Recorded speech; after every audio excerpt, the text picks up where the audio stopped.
Hello friends, welcome to my YouTube channel KL study. Friends, MPTET वर्ग 2 science की हमारी next class रहेगी mains exams के लिए, ठीक है, जिसमें हम बायोलॉजी के सेशंस स्टार्ट कर रखे थे, तो उसी को आगे बढ़ाएंगे यहाँ पर।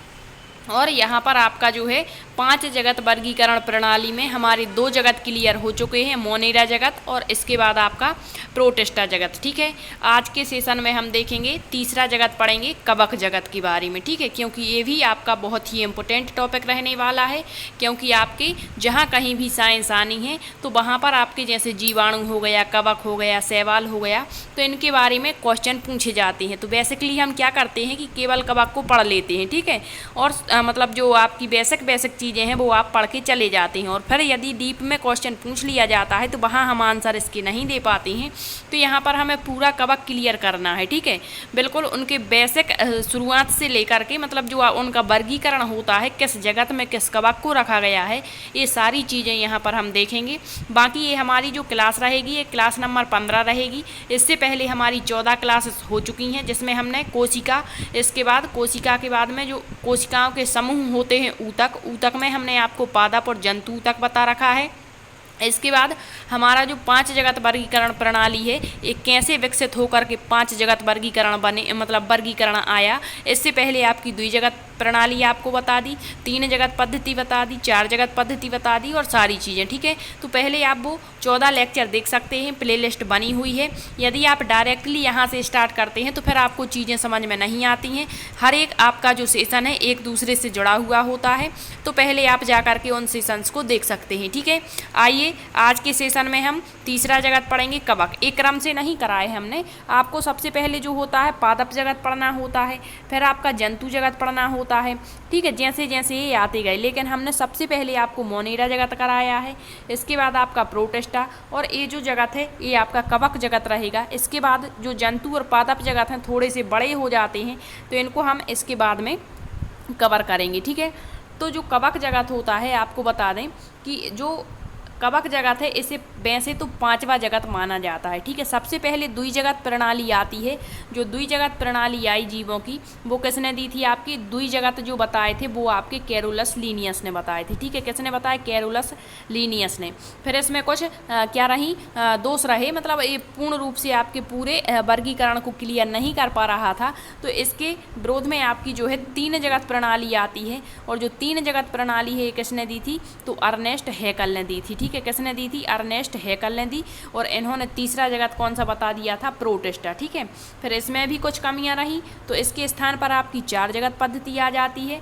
और 4 जगत पद्धति आपकी कौन लेकर के आए थे? कोपलैंड। और इन्होंने चौथा जगत कौन सा बताया था? आपका कोपलैंड ने मोनेरा जगत बताया। लेकिन अंत में जो आपकी 5 जगत प्रणाली आई वो किसने दी थी? आपकी RH व्हिटेकर ने आपकी जो 5 जगत वर्गीकरण प्रणाली है, तो इन्होंने 5वां जगत जो बताया वो कवक जगत ही बताया। तो यदि डायरेक्टली इस तरीके से क्वेश्चन पूछते हैं कि जो जीवधारियों के वर्गीकरण का 5वां जगत कवक जगत है, इसे लेकर के कौन आए या इसका प्रतिपादन किसने किया? तो वो RH व्हिटेकर ने किया।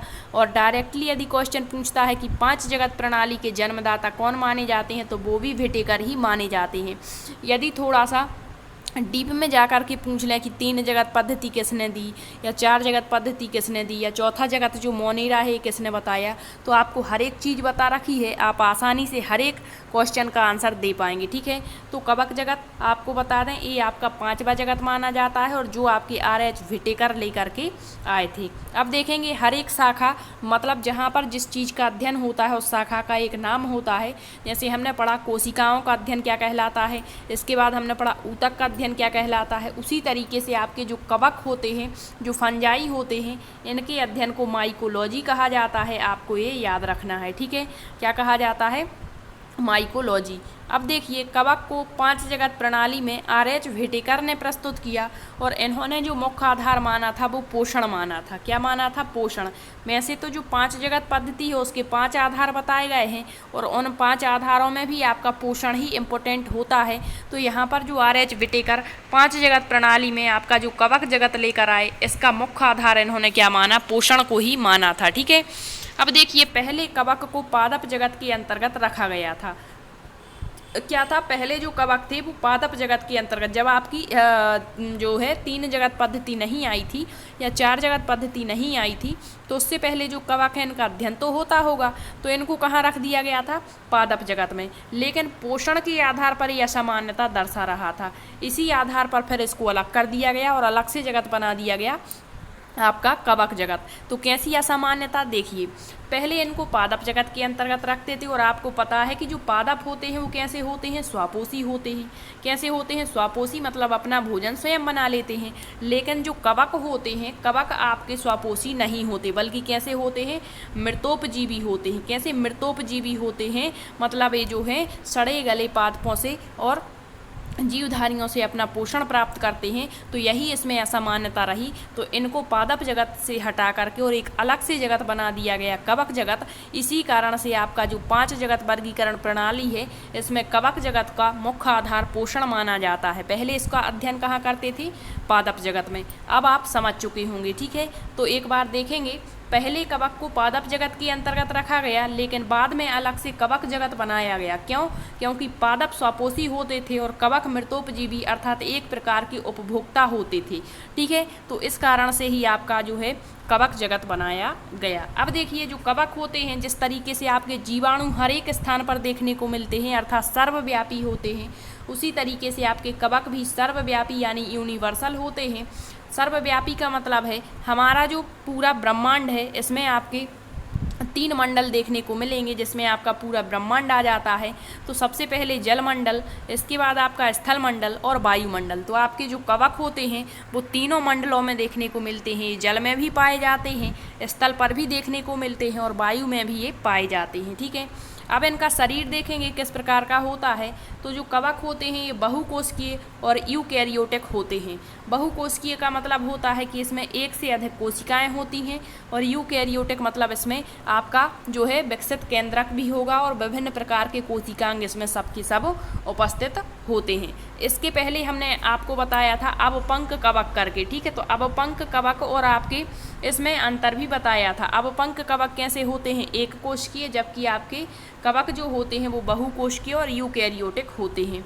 इसका एक अपवाद भी आपको बताया था, ईस्ट। यहाँ एस्ट नहीं होगा, यहाँ होगा ईस्ट, जिसे हम खमीर भी कहते हैं, जिसका उपयोग जो है बेकरी उद्योगों में भी किया जाता है। तो ये अपवाद माना जाता है किसका, कवक का, क्योंकि कवक तो आपके बहुकोशिकीय होते हैं, लेकिन आपका जो ईस्ट है एक कोशिकीय होता है, और एक कोशिकीय होने के बावजूद भी ये क्या होता है, आपका कवक के श्रेणी में रखा गया है। तो आप इसको याद रखेंगे। अब इसमें देखिए, जिस तरीके से आपके जंतुओं में जो भोजन है वो किस रूप में संचित होता है और पादपों में किस रूप में संचित होता है। तो आपको बता दें कि जो पादप होते हैं, जितने भी आपके प्लांट्स होते हैं, इनमें जो भोजन संचित होता है वो आपका स्टार्च के रूप में संचित होता है, ठीक है। स्टार्च, इसे ही मंड कहते हैं। उसी तरीके से जितने भी जंतु होते हैं, जंतुओं में जो भोजन है वो आपके ग्लाइकोजन के रूप में संचित होता है। तो कवक आपका एक जंतु की श्रेणी में आता है, तो इसमें जो भोजन है वो ग्लाइकोजन के रूप में संचित होगा। जैसे हम जंतु की श्रेणी में आएंगे तो हमारे अंदर भी भोजन किस रूप में संचित होगा, ग्लाइकोजन के रूप में। नेक्स्ट है, इनकी जो कोशिका भित्ति है वो काइटिन की बनी होती है, आप याद रखेंगे। और ये जो काइटिन होता है एक प्रकार का अकार्बनिक पदार्थ है। तो यहाँ पर नोट पॉइंट आपको याद रखना है, पूछ लिया जाता है कि पृथ्वी पर सबसे अधिक मात्रा में पाए जाने वाला कार्बनिक पदार्थ कौन सा है, तो वो आपका सेल्यूलोज होता है। और आपके जो प्लांट्स होते हैं, पादप होते हैं, उनकी कोशिका भित्ति सेल्यूलोज की बनी होती है। तो ये सबसे ज़्यादा मात्रा में पाए जाने वाला कार्बनिक पदार्थ है, जबकि पृथ्वी पर दूसरा सबसे अधिक मात्रा में मिलने वाला जो कार्बनिक पदार्थ है वो आपका काइटिन कहलाता है, ठीक है। अब देखेंगे इनमें सहजीवी संबंध देखने को मिलता है। आपने पढ़ा होगा लाइकेन के बारे में, ठीक है। तो यहाँ पर 2 सहजीवी संबंध आपको याद रखने हैं। क्या कहलाते हैं, तो शैवाल और कवक के बीच में जो सहजीवी संबंध पाया जाता है वो लाइकेन कहलाता है। अब इस सहजीवी संबंध क्या होता है, तो आपको बता दें कि दोनों ही आपके जो जीव होंगे या जो पादप होंगे या जो कुछ भी होगा, एक दूसरे को लाभ पहुँचाते हैं, वही सहजीवी संबंध होता है। तो ये लाइकेन आपका जो है पूछ लेते हैं कि किन किन के बीच में सहजीवी संबंध है तो शैवाल और कवक के बीच में। अब आपको बता दें कि ये आपका शैवाल होता है और शैवाल जो होता है वो कैसा होता है, स्वापोषी होता है। स्वापोषी मतलब अपना भोजन स्वयं बना सकता है, ठीक है। और आपका जो कवक होता है वो मृतोपजीवी होता है, मतलब ये अपना भोजन नहीं बना सकता।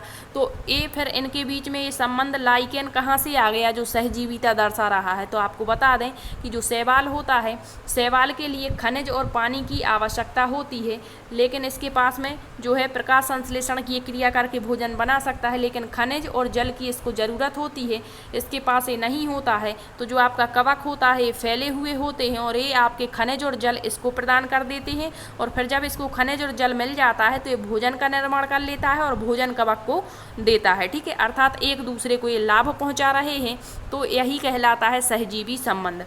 तो शैवाल और कवक के बीच सहजीवी संबंध लाइकेन है। अभी हम थोड़ी देर बाद आपको लाइकेन के बारे में हर एक फैक्ट क्लियर कर देंगे, इससे क्या कुछ क्वेश्चन बन सकते हैं। अब एक और बनता है आपका, ये तो शैवाल और कवक का संबंध हुआ। एक होता है कवक और उच्च श्रेणी के जो पादप मूल होते हैं। पादप मूल उच्च श्रेणी के क्या कहलाते हैं, जैसे आवृतबीजी, अनावृतबीजी, क्योंकि इनमें बीज तक पाए जाते हैं, ठीक है। तो इनमें भी आपका क्या पाया जाता है, सहजीवी संबंध, जिसको कवक मूल या माइकोराइजा कहते हैं। तो ये भी याद रखेंगे, ये तो सबको पता होता है, लेकिन ये क्वेश्चन थोड़ा सा डीप में जा कर के यदि पूछेगा तो यहीं से क्वेश्चन उठते हैं, ठीक है। तो कवक और उच्च श्रेणी के मूल, या कहेंगे कि कवक और आवृतबीजी या फिर कह देंगे अनावृतबीजी के बीच सहजीवी संबंध क्या कहलाता है, तो माइकोराइजा या इसे कवक मूल कहते हैं, ठीक। अब देखिए वासस्थान, आपको बता ही दिया कि कवक हर एक स्थान पर देखने को मिलते हैं, जलमंडल, स्थलमंडल और वायुमंडल, ठीक है। तो कवक संसार के उन सभी भागों में पाए जाएंगे जहां जीवित अथवा मृत कार्बनिक पदार्थ हैं। जैसे गोबर पर उगने वाले कवक को कैप्रोफिलस कहेंगे, नाखूनों और बालों में उगने वाले कवक को कैरिटिनोफिलिक कहेंगे। तो ये आपको बता दें कि जो आपके मतलब मल पर उगने वाले कवक हैं वो अमल रागी कहलाते हैं, ठीक है। तो ये भी आप याद रखिए। तो कवक हर एक स्थान पर मिलते हैं। अब देखेंगे कवक का वर्गीकरण, मतलब जो कवक जगत है इसको भी अध्ययन की सुगमता से 4 वर्गों में वर्गीकृत कर दिया जाता है। तो यहाँ पर क्वेश्चन बनते हैं इनके एग्जाम्पल से, ठीक है, और थोड़े थोड़े से इनके फैक्ट भी आपको याद रखने हैं।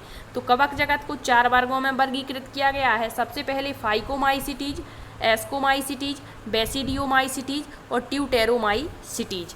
तो देखिए एक एक करके इनका अध्ययन करते हैं हम। सबसे पहले है फाइकोमाइसिटीज। तो ये ज़्यादातर जल में मिलते हैं, अतः इनको शैवाल कवक कहा जाता है। ये शैवाल नहीं है।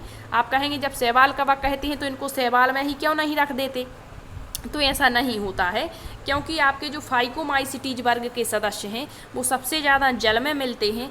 तो जल में आपका क्या होता है सबसे ज़्यादा, शैवाल। तो शैवाल के समान आपकी जो है विशेषता दर्शाने के कारण इनको शैवाल कवक कह दिया जाता है, ठीक है। अब इनके जो कवक तंतु हैं वो पटहीन होते हैं। तो ये क्या कहलाता है, कवक तंतु पटहीन और पटयुक्त होते हैं। तो यहाँ पर मान के चलिए ये एक केंद्रक है और ये आपका क्या है, कोशिका द्रव्य है, ठीक है। तो जब आपका केंद्रक विभाजित हो जाता है, क्या होता है, केंद्रक मान के चलिए यहाँ पर एक केंद्रक है, ठीक है। तो केंद्रक में जो विभाजन होता है उसके बाद आपके कोशिका द्रव्य में विभाजन होता है। तो जब केंद्रक में विभाजन होता है तो यही आपका कहलाता है, मतलब यहाँ पर एक केंद्रक से कई केंद्रक का बन जाना ही पट मतलब पट युक्त होगा, ठीक है, जब कई केंद्रक बनेंगे। लेकिन जब एक केंद्रक से आपके केवल 2 केंद्रक बनते हैं तो ये पटयुक्त होता है, बीच में एक पट्टी टाइप की आ जाती है। तो यहाँ पर इसके कवक तंतु पटहीन होते हैं। लैंगिक जनन के दौरान दोनों युग्मक बनते हैं। दोनों युग्मक मतलब जो समान होंगे वो समयुग्मक, असमानता दर्शाएंगे तो विषम युग्मक। तो आपको बता दें कि यहाँ पर आपके जो कवक जगत है इसमें आपके 3 जो आप कैटेगरी देख रहे हैं, इनमें आपका लैंगिक जनन भी होता है और अलैंगिक जनन भी होता है। लेकिन आपका जो ट्यूटेरोमाइसिटीज कवक का जगत है, कवक का एक वर्ग है, इसमें आपका केवल अलैंगिक जनन होता है, लैंगिक जनन इसमें नहीं होता है, ठीक है। उदाहरण याद रखेंगे आपके पहले जो प्रकार है फाइकोमाइसिटीज के, इसमें आपका म्यूकर आ जाता है, आपने ये नाम जरूर सुने होंगे, और राइजोपस। तो म्यूकर जो है टमाटर का कवक कहलाता है, मतलब ये टमाटर को संक्रमित करने वाला कवक है। और रोटी का कवक अर्थात रोटी पर जो फफूंद टाइप की लग जाती है वो आपका राइजोपस है। तो पूछता है आपका राइजोपस या म्यूकर जो है किस वर्ग के कवक हैं, तो फाइकोमाइसिटीज। ठीक है। दूसरा प्रकार है इसका एस्कोमाइसिटीज। तो ये थैली कवक कहलाते हैं। थैली कवक का मतलब होता है कि इसमें थैली के समान रचनाएं देखने को मिलती हैं। ठीक है। इसमें आपकी जो एक संरचना देखने को मिलेगी उसमें इस तरीके की जो रचनाएं भरी पड़ी होती हैं जिन्हें हम बीजाणु कहते हैं, तो थैली के रूप में ये होते हैं, इस कारण इसे थैली कवक कह दिया जाता है। एकल कोशिकीय ईस्ट इसी समूह में, अभी आपने पढ़ा कि ईस्ट एक कवक होता है और एकल कोशिकीय होता है। ठीक है। तो वो इसी समूह के अंतर्गत आता है, याद रखेंगे। इनमें अलैंगिक जनन जो है वो कॉनिडिया विधि के द्वारा होता है। कॉनिडिया का मतलब होता है अचल बीजाणुओं के द्वारा, मतलब जो बीजाणु चलते नहीं हैं, अचल होते हैं, तो अलैंगिक जनन कॉनिडिया, तो पूछ लिया जाता है। ठीक है। ये मृतोपजीवी तो होते ही हैं, साथ ही साथ समलरागी अर्थात मल पर उगने वाले भी होते हैं। इनके उदाहरण है पेनिसिलियम और ईस्ट। आपने पढ़ा है पेनिसिलियम के बारे में, आपकी जो पहली एंटीबायोटिक्स है पेनिसिलियम कवक से ही बनाई गई थी। ठीक है। तीसरा प्रकार हो जाएगा इसका बेसिडियोमाइसिटीज। तो ये टूटी हुई टहनियों, पर्ण, यहाँ पर्ण होगा। ठीक है। पर्ण नम मृदा आदि में ज़्यादातर मिलते हैं। इनमें कवक तंतु पटयुक्त होते हैं। इनमें अलैंगिक जनन खंडन विधि से होगा। ठीक है। इसमें आपका कॉनिडिया, इसमें खंड मतलब खंड खंड में आपके जो कवक हैं वो बट जाते हैं। इसका एग्जाम्पल एगेरिकस आपने देखा होगा, खाने योग्य मशरूम होते हैं। पफवाल इसका ही उदाहरण है। फिर इसके बाद है टॉडस्टूल, जहरीली मशरूम होती है। नेक्स्ट है अस्टिलेगो, कंड कवक होता है, मतलब इसमें जो है लकड़ी के बुरादे जैसे चीज़ों को खराब कर देता है। और पक्सीनिया एक किट्टू कवक होता है जिसे रस्ट आपका फंगस कहते हैं, पक्सीनिया। ठीक है। तो ये आपके उदाहरण हुए। अगला प्रकार है इसका ट्यूटेरोमाइसिटीज। ये इंपॉर्टेंट है, या पूर्ण कवक कहलाता है। पूर्ण का मतलब है कि इसमें आपका केवल अलैंगिक जनन होता है, लैंगिक जनन नहीं होता। और जिनमें अलैंगिक जनन होता मतलब संसार में जितने भी कवकों की खोज की जा रही है और जिनमें अलैंगिक जनन मात्र हो रहा है उन सभी को इसी में डाल दिया जाता है, और जिनमें लैंगिक जनन होगा तो ऊपर की 3 श्रेणियों में डाल देते हैं। ठीक है। कवक तंतु इसमें पटयुक्त होंगे अर्थात एकल केंद्र किए होंगे। उदाहरण है इसका ट्राइकोडर्मा। ट्राइकोडर्मा आपने पढ़ा होगा, इससे दाद, खाज, खुजली होती है मनुष्यों में। टीनिया पेडिस, एथलीट फुट हो जाता है इससे। ठीक है। अब देखिए पोषण, कवकों में पोषण। तो कवक जो होता है पोषण के आधार पर 3 प्रकार के, एक तो सहजीवी जैसे सिम्बायोटिक अभी आपको बता दिया, लाइकेन, एक परजीवी होता है और एक मृतोपजीवी। तो देखिए एक कवक एक दूसरे को लाभ पहुंचाएंगे तो वो आपका सहजीवी संबंध और ये लाइकेन में होता है। परजीवी यानी पैरासिटिक, एक कवक अपना भोजन जंतुओं और पौधों के जीवित ऊतकों से प्राप्त करते हैं, ये सदैव हानिकारक होते हैं। तो पक्सीनिया, अस्टिलागो आपको बता दिया। मृतोपजीवी यानी पैरासेप्रोफाइट, इस प्रकार की कवक अपना भोजन सदैव सड़े गले कार्बनिक पदार्थों से, जैसे राइजोपस और पेनिसिलियम। ठीक है। तो ये आप याद रखिए। फिर इसके बाद आता है कवकों का आर्थिक महत्व। जिस तरीके से आपके जीवाणु का आर्थिक महत्व पड़ा था कि कौन से आपके लाभदायक जीवाणु हैं, कौन से हानिकारक, उसी तरीके से कवक जो है लाभदायक क्रियाएं क्या करते हैं। तो देखिए जो वर्ज्य कार्बनिक पदार्थ होते हैं इनका नाश करना कवकों का मुख्य लक्षण है। ये जंतुओं और पौधों के अवशेषों को विघटित कर देते हैं, अर्थात ये सफाई करने वाले होते हैं। ठीक है। फिर नेक्स्ट है एगेरिकस। अभी आपको बताया छत्रक, गुच्छी आदि कवकों का उपयोग सब्जी के रूप में भी करते हैं। एस्परजिलस, पेनिसिलियम कवकों का उपयोग पनीर उद्योग में होता है। ईस्ट का उपयोग एल्कोहल उद्योग में होता है आपका। ठीक है। किण्वन क्रिया भी की जाती है जिससे एल्कोहल बनता है। कवकों से कई प्रकार के विटामिनों का भी संश्लेषण होता है।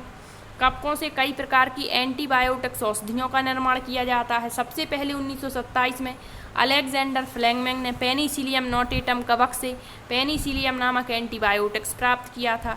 इसके बाद अन्य जो आपकी एंटीबायोटिक्स हैं वो क्लोरोमाइसिटीन, स्ट्रेप्टोमाइसिन, टेरामाइसिन आदि एंटीबायोटिक औषधियाँ भी कवकों से ही प्राप्त होती हैं। तो ये तो हुए लाभदायक मतलब कार्य। अब हानिकारक क्रियाएँ जैसे राइजोपस हो गया, पेनिसिलियम आदि की कई जातियाँ भोजन को नष्ट कर देती हैं। दैनिक जीवन में उपयोग में आने वाली कई प्रकार की वस्तुएं जैसे कपड़ा, चमड़ा, कागज, लकड़ी आदि को ये नष्ट कर देते हैं। कुछ मशरूम जहरीले होते हैं जो देखने में तो सामान्य है, लेकिन यदि धोखे से इनको खा लिया जाता है तो मृत्यु तक हो जाती है। ठीक। अब देखिए लाइकेन। लाइकेन जो आपका सहजीवी संबंध बताता है किस किस के बीच में, कवक और शैवाल के बीच में। तो लाइकेन शब्द सर्वप्रथम इसका प्रयोग ग्रीक दार्शनिक थियोफ्रेस्टस ने किया था, जिन्हें वनस्पति विज्ञान का जनक भी कहते हैं। लाइकेन का अध्ययन लाइकेनोलॉजी कहलाता है। लाइकेन थैलोफाइटा प्रकार की वनस्पति है जो कवक और शैवाल दोनों से मिलकर बनती है। अभी आपको बताया था थैले समान संरचनाएं पाई जाती हैं। इसमें कवक और शैवालों के मध्य परस्पर सहजीवी संबंध होता है। कवक जल, खनिज, लवण, विटामिन आदि शैवालों को दे देता है और शैवाल प्रकाश संश्लेषण क्रिया करके जो भोजन का निर्माण करता है वो कवक को देता है, अर्थात एक दूसरे को लाभ दे रहे हैं। तो कवक तथा शैवाल के बीच इस तरह के संबंध को हेलोटिज्म भी कहा जाता है। नोट है, लाइकेन वायु प्रदूषण के संकेतक होते हैं। जहाँ वायु प्रदूषण अधिक होता है वहाँ पर लाइकेन उगते नहीं हैं। पेड़ों की छाल पर उगने वाले लाइकेन को कोर्टिकोल्स कहा जाता है और खाली चट्टानों पर उगने वाले लाइकेन्स को सेक्सिकोल कहते हैं। अब आपका जो लाइकेन का महत्व है, मतलब ये कहाँ कहाँ उपयोगी है, ये इम्पोर्टेंट है। तो लाइकेन मृदा निर्माण की क्रिया में सहायक होते हैं। लाइकेन खाद्य पदार्थ के रूप में भी उपयोग किए जाते हैं। प्रयोगशाला में प्रयुक्त होने वाला लिटमस पेपर जो होता है रोसेल्ला नाम लाइकेन से प्राप्त किया जाता है। मतलब रोसेल्ला नाम का एक लाइकेन होता है, उससे आपके प्रयोगशाला में जो लिटमस पेपर उपयोग होता है वो बनाया जाता है। नेक्स्ट है लोवेरिया, इरवेनिया, रेमेलिया आदि लाइकेन का उपयोग इत्र बनाने में भी किया जाता है। ठीक है, तो इतनी चीज़ें आपको कवक के बारे में याद रखनी है। ठीक है, इसके बाद नेक्स्ट सेशन में हम अपना अगला जो जगत होगा वो स्टार्ट करेंगे, पादप जगत या फिर जंतु जगत। ये दोनों ही थोड़े से बड़े होते हैं। इनमें आपको बहुत सारी चीज़ें, जैसे पादप जगत पढ़ेंगे तो इनका पूरा स्ट्रक्चर आपको पढ़ना पड़ेगा, जड़, तना, पत्ती और अन्य चीज़ें जो फल होते हैं, इनमें जो है निषेचन किस प्रकार से होता है, इनमें परागण किस तरीके से होता है, आदि चीज़ें इसमें हमें पढ़नी होती हैं। तो आपका जो पादप जगत है इसका अलग से ही वर्गीकरण किया गया है, ब्रायोफाइटा करके, टेरिडोफाइटा, ट्रैकियोफाइटा, आवृतबीजी, अनावृतबीजी, सारी चीज़ें। ठीक है, तो यदि आपको सेशन पसंद आया है तो सेशन को शेयर ज़रूर करें, और यदि आपका कोई डाउट बनता है तो कमेंट्स के माध्यम से आप बेसिकली पूछ सकते हैं। ठीक है, थैंक यू।